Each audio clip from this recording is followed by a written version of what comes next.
The Summary of God, Help the Child by Toni Morrison. Lula Ann Bridewell, a woman with dark blue-black skin, was neglected and abused by her light-skinned parents, who are ashamed of her. When she was a child, her mother Sweetness punished Bride for her dark skin, which ended her marriage.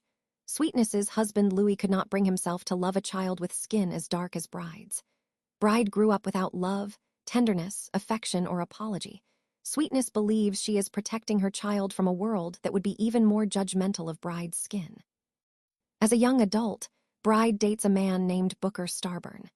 After finding out her plan to give gifts to Sophia Huxley, a woman just released from prison after being convicted of child sexual abuse, Booker tells Bride she's not the woman he wants, ultimately leaving her.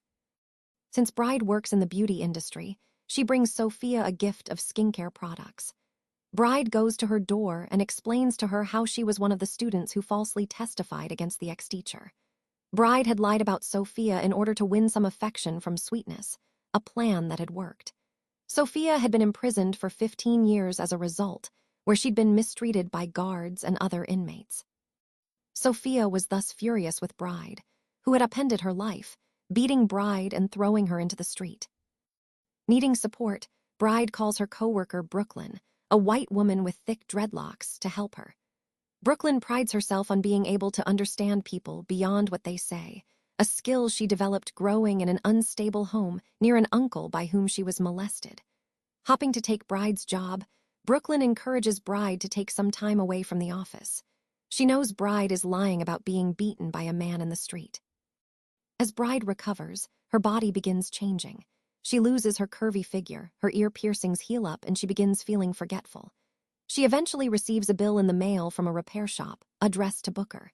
She pays his bill and follows the return address. Bride wrecks her car on the way and is found by a white girl, Rain, who brings her guardian to get her out of the vehicle. While she recovers and gets her car fixed, she stays with the couple and Rain, learning that they are poor activists.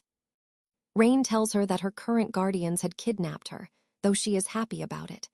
Her birth mother was sex trafficking her, but had kicked her out when she bit one of the men who assaulted her. They had found Rain behind a dumpster and carried her home with them. Bride is the only person who lets Rain speak about her past, and Rain is sad when Bride leaves.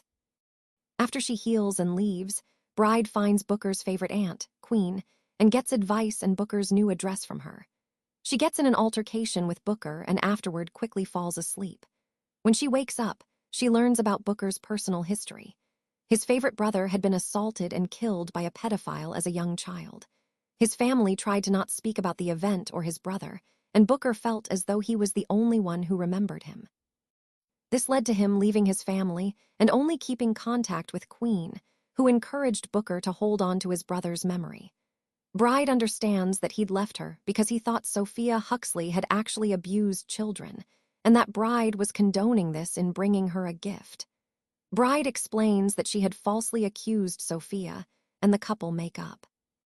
Shortly after, Queen's house catches on fire after she burns her box springs outside, resulting in her injury. Bride and Booker take shifts watching over her at the hospital, though Queen soon passes away. Booker gives Queen a private funeral service, though he is frustrated with his uninspired trumpet playing and throws his instrument away. When he returns to the car, Bride tells him she is pregnant with his child.